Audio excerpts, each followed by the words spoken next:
Just to the south of the famous Tiananmen Square is the Temple of Heaven, where the local community get together to practice their music and chat. A bit further south, indeed almost next door, a different type of community is also brought together in the form of the CRSA, the Chinese Radio Sports Association. Prior to my arrival in Beijing, I had exchanged emails with Chen, BA1HAM. When I met up with Chen, he told me about the CRSA building and the HQ station. Yeah, that building was built in 1980. And originally we have two towers. The two towers, Yes. no Yagi. And the each tower is 13 meters high. And there are two cages. Yes. That's a cage antenna, the longer one is for 7 megahertz. Right, And the shorter one is for 10 meters. right. That is built by professional engineering teams. Yes. So it looks nice. And how do you find those work? Are they good antennas? Yeah, that's supposed to be a wide band. Yes. Yeah, but its gain is like dipoles. And later, some foreign amateurs they donated some Yagi antennas. So we put the two Yagi antennas on the two towers. So you got one tower there. And beside this tower, this pole, it used to be used for 2-meter repeater. But because now we have more taller buildings, so we quit it. It's too short now. Do you not have a 2-meter repeater in Beijing? Yes, we have one 2-meter and one 70 centimeter. Yes, Yeah. yes. Yeah, but most of hams like 70 centimeter because it works better than the 2 meters. Yeah. One problem for 2 meters is that we had a lot of intermodulation from the paging system. That's been very common. Yeah. It's, the frequency is not very clear, so most of people like 70 centimeters. But 70 centimeters is shared by other services. So the radio authority said, you should use less and less. You should go back to 2 meter. So where is the 2-meter repeater? So where is the 77 repeater located? 70 centimeters repeater in the north of the city, and the 2 meters repeater in the south of the city. Right. Yeah. And what sort of coverage do they have?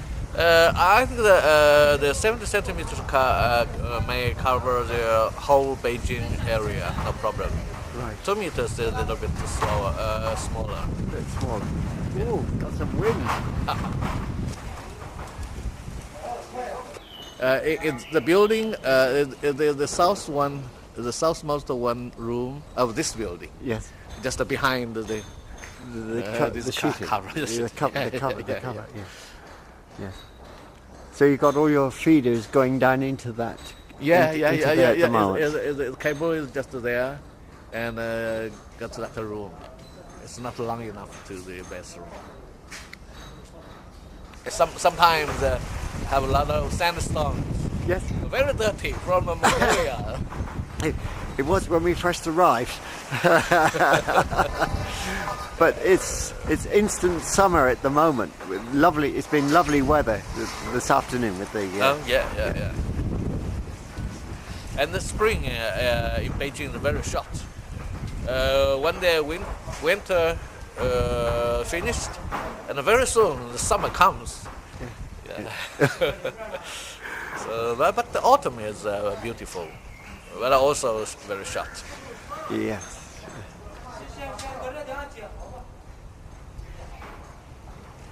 Well, let's hope by the time I come back, you'll have the station fully operational.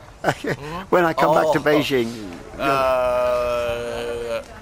You mean this station? Yes. Yeah, I think after 1 month or 2 months, because you see the workers just work on the building. Yes. So we have to return to the station room after they finish the job.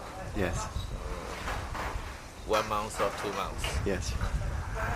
Okay, Chen. Well, thanks very much for that, and also for getting me my certificate to operate. Yeah, and I look forward to tomorrow to be able to operate from number 8 middle school. Yeah, I hope you to have a good time. Yes. Okay. Thank you very much. The following afternoon, it was time to find the school. I was glad that I set out early, as the taxi driver nearly got lost on several occasions.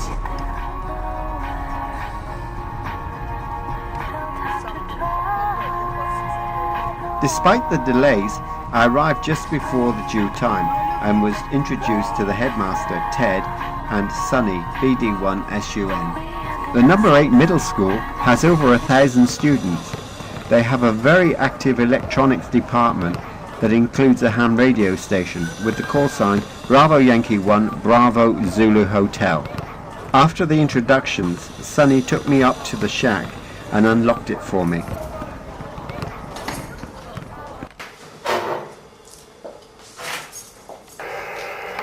Right, here we are at BY1BZH, the number 8 middle school here in Beijing. Just tuned up on 14220, and I hope that we've got some path between here and the UK.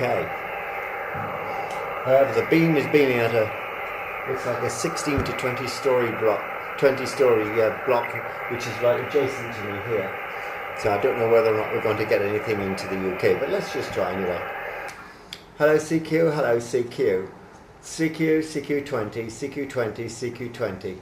This is Golf 3 Sierra X-Ray Echo stroke Bravo Yankee 1 Bravo Zulu Hotel. Calling CQ. CQ20, hello 20, CQ20.